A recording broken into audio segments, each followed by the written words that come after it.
بسم الله الرحمن الرحيم إن المتقين في جنات ونعيم فاكهين بما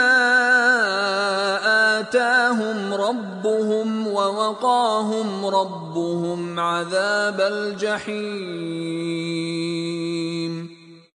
كلوا واشربوا هنيئا بما كنتم تعملون متكئين على سرر مصفوفة وزوجناهم بحور عين